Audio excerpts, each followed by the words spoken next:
իսկական դրախտն աչքովս տեսա։ Հյուրընկալ դուրդ բացեցիր իմ դեմ,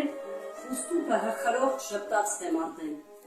Իմ տունը դարձար, իմ չկնաղ կապան, ճախրելու թերեջ տվիր անվարան, որ գովքը տանեմ գիշեր ու ցերեկ, երկերդ երկեմ, Լեռնահայաստան։ Անտառներ դան ծայր, գետերդ խոսում, ժայռեր դահարկում, վրեժով լեցում, լեռներդ խրոխտ, վիհեր դան հատակ, այստեղ թշնամում կանենք շանսատակ։ Իմ սուրբ հայրենիք, իմ սիրուն կապան, կյանքի բերումով ուր էլ որ գնամ, հեռուներից միշտ քարոսի նման, լույսդ կանչող է, միշտ գիրկդ կգամ։